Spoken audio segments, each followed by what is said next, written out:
Bismillahirrahmanirrahim. Assalamu alaikum. This video is related to bookwork of unit number 5, and I will also share translation notes as I said in the previous video to share these notes. Name of this unit is Lessons for Success.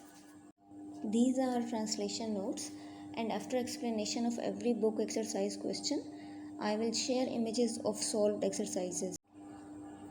It's a first grammar exercise of chapter number 5 on page number 67. This exercise is related to compound preposition, and a precise definition of compound preposition is given on page number 65. I really like this book in this way that students can prepare grammar topics from a same book, English A book. Okay, let me tell you short definition of compound preposition. Combination of two or more prepositional words, and they can appear before nouns, pronouns, adjectives and adverbs. Let's start exercise. Okay, few prepositional words are given here like underneath, onto, within, among, beside, across. Come to the first sentence. The cat jumped dash the table. Cat ने table पर jump किया, तो यहाँ पे compound prepositional word जो आएगा that is onto. The cat jumped onto the table. Next is I am going to the park dash my friends. मैं अपने दोस्तों के साथ पार्क गया. I am going to the park with my friends. Third is the keys are hidden dash the flower pot. अच्छा, यहाँ students दो तरह के प्रपोजिशनल वर्ड्स में कंफ्यूज हो सकते हैं. The first one is underneath and the second one is below. May be some of the students answer you the keys are hidden below the flower pot और the keys are hidden underneath the flower pot. So let me tell you the difference between underneath and below. Underneath is often used when something is covered by something else. ठीक है. And below refers to some distance. यानी कोई चीज़ अगर किसी और चीज़ से cover हुई है, उससे छुपी हुई है, ढकी हुई है, तो वहाँ पर हम अंडरनीथ का वर्ड यूज़ करेंगे. ठीक है.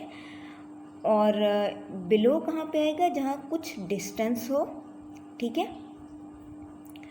और एग्जैक्टली वो उससे कवर्ड ना हो. ठीक. तो यहाँ पे एक एग्जांपल मैं आपको देती हूँ, फिर आपको पता चल जाएगा. बिलो के एग्जांपल देती हूँ. I hung the new family photo below the old one. अब यहाँ पे क्या कहा गया कि मैंने फैमिली फ़ोटो जो था, एक फ्रेम वहाँ ऑलरेडी हैंग था और उसके नीचे एक और लगाया, तो वो कवर नहीं हुआ उससे. ठीक है. वो उसके नीचे लगाया गया. तो यहाँ पे करेक्ट ऑप्शन क्या आएगा? The keys are hidden underneath the flower pot. Okay, the D sentence is the cookies are dash the jar. The cookies are in the jar. It's so easy, by the way. Next, fifth sentence is the restaurant is across the street. And F sentence is the pen is dash the notebook. Pen notebook के surrounding में कहाँ रखा जाता है? साथ रखा जाता है. ठीक है. The pen is beside the notebook. She walk dash the high street to reach the playground. She walk along the high street.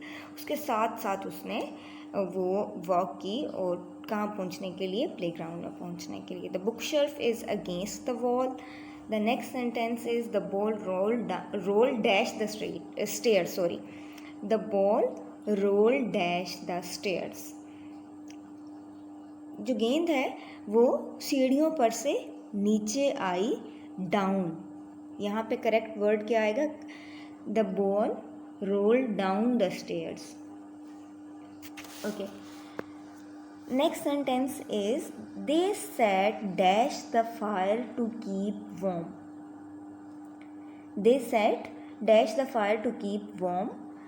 अच्छा, यहाँ पर भी अगर हम इसको उर्दू में ट्रांसलेट करते हैं, लेट्स सी, तो ये क्या बनेगा? दे सेट, वो उसके आग जहाँ पर जलाई गई थी वो ख़ुद को गर्म करने के लिए उसके फायर के पास बैठे. तो क्या हो सकता है? They sat by the fire to keep warm, या फिर they sat around the fire to keep warm. Which one is correct? Let me tell you. By and around both are correct, but by is more commonly used, mean they set somewhere near the fire. ठीक है, by जब हम यहाँ पे use करेंगे तो वो क्या उसका मीनिंग बन जाएगा कि दे सेट, और आगे क्या है, टू कीप वार्म, खुद को गर्म करने के लिए बैठे. They sat somewhere near the fire, ये इसका मीनिंग होगा. ठीक है. I can see the moon through the clouds. So easy, by the way. The next is the dog ran dash the street to chase the squirrel.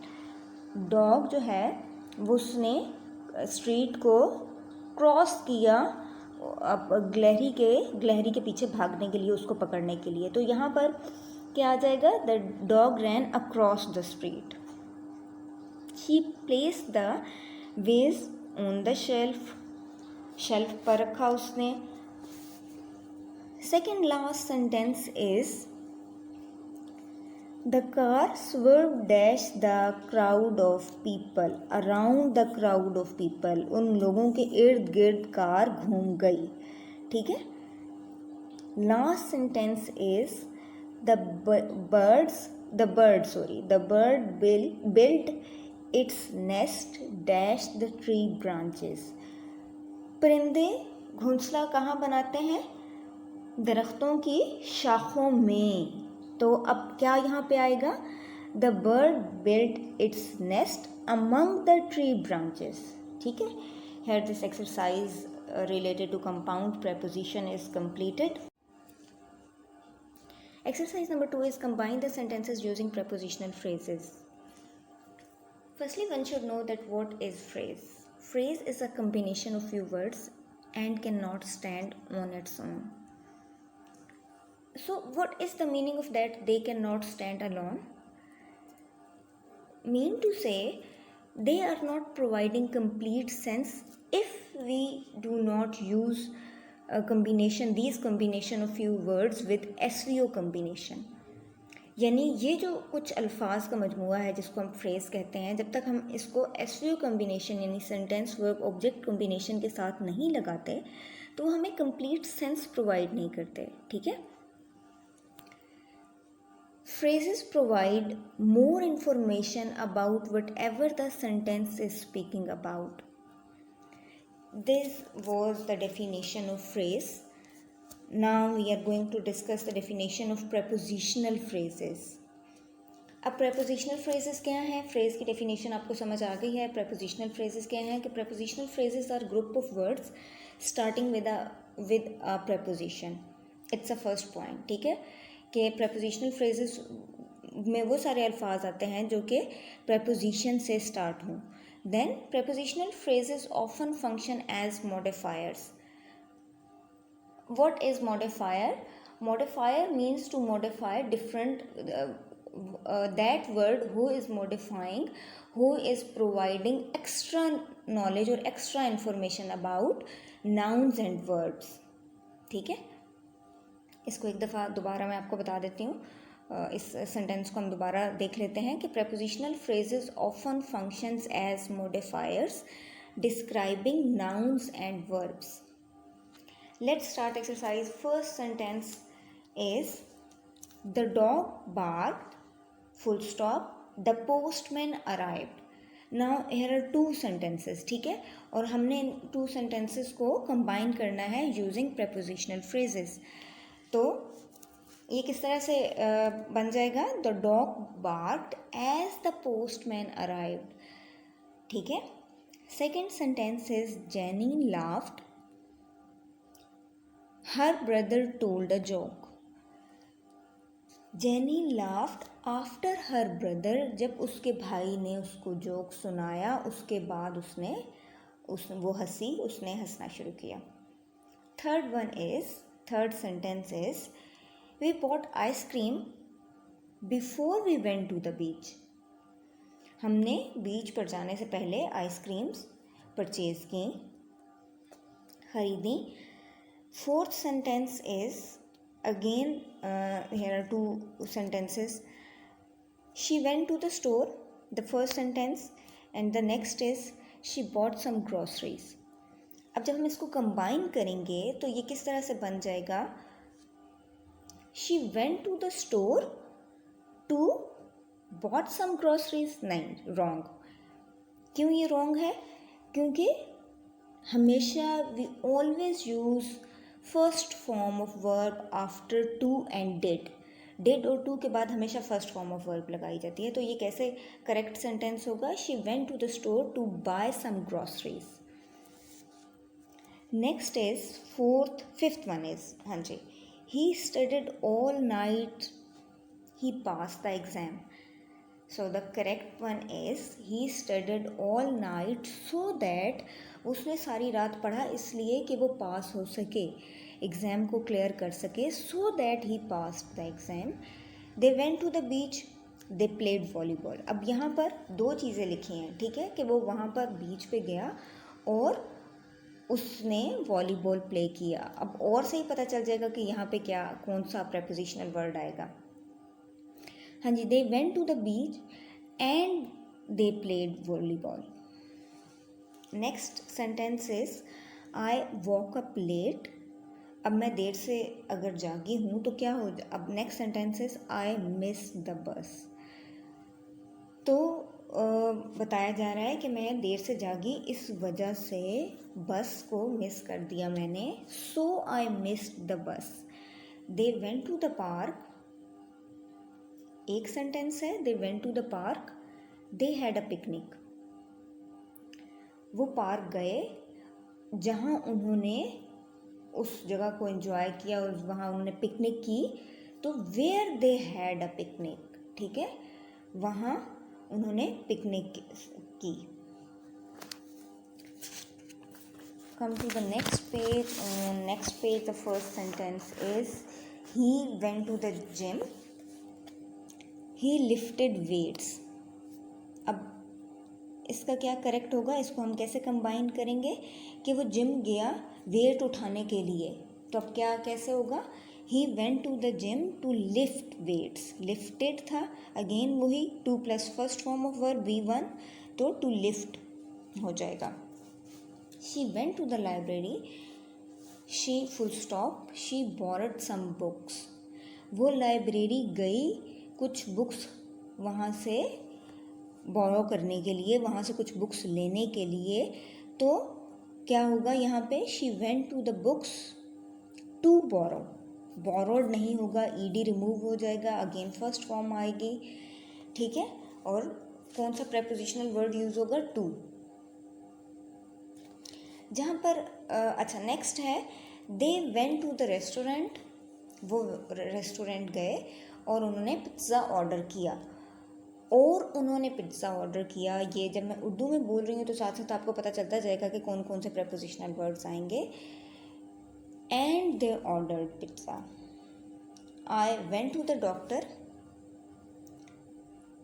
I got a checkup. अब इन दो sentences को जब हम combine करेंगे, हम normally क्या कहते हैं कि we are going to the hospital या we are going to the doctor for checkup. तो फिर अब यहाँ पे क्या आएगा कि I went to the doctor for a checkup. मैं अपने चेकअप के लिए डॉक्टर के पास गया. Next is they went to the concert, they enjoyed the music. और कॉन्सर्ट में जाके उन्होंने क्या किया? वेयर, कहाँ वो गए म्यूज़िक एन्जॉय करने के लिए? Where they enjoyed the music. Okay, this exercise is completed here. It was the last sentence. Okay, next exercise in the next exercise only 3 sentences are given, and this exercise is also related to prepositional phrase. Let's read. Circle the prepositional phrase or compound preposition in each sentence. अच्छा, ये prepositional phrases को आप लोगों ने इसमें circle करना है. तो prepositional phrases हमने कहा था कि क्या करते हैं, बेसिकली मॉडिफाई करते हैं, ज़्यादा इन्फॉर्मेशन देते हैं किसके बारे में? नाउन के बारे में. और किसके बारे में? वर्ब्स के बारे में. तो अब यहाँ पे क्या है? The birds flu, the birds, ये तो आपके पास नाउन आ गया, ठीक है. फ्लू आपके पास वर्ब आ गया। अब इसके बाद जो वर्ड्स आ रहे हैं वो बेसिकली इन नाउन और वर्ब को एसवी को डिफाइन कर रहे हैं। तो it's mean they are prepositional phrase over the mountain, और prepositional phrase के एक और recognition क्या है कि prepositional phrases are started with preposition। तो over the mountains the birds flew over the mountains, तो over से जो words start हो रहे हैं वो basically prepositional phrases हैं, over the mountains। in the next sentence the dog ran after the ball। अब यहाँ पर अगर हम सेंटेंस के स्टार्ट से चलें, डॉग क्या है, नाउन है, रैन वर्ब है, आफ्टर प्रेपोजिशन है, तो इसका मतलब है कि फिर ये आपके पास after the ball prepositional phrase है। The flowers bloom between the trees, again noun है, एस है, सब्जेक्ट है, फिर वर्ब है और बिटवीन प्रेपोजिशन आ गया तो बिटवीन द ट्रीज। और जब हम इसको देखेंगे ये कैसे मॉडिफाई कर रहा है, तो यहाँ पर देखें द फ्लावर्स ब्लूम्ड, कहाँ पर ब्लूम कर रहे हैं, कहाँ पर फूल जो है वो खिल रहे हैं, बिटवीन द ट्रीज। ये इंफॉर्मेशन, एक्स्ट्रा इंफॉर्मेशन प्रोवाइड की जा रही है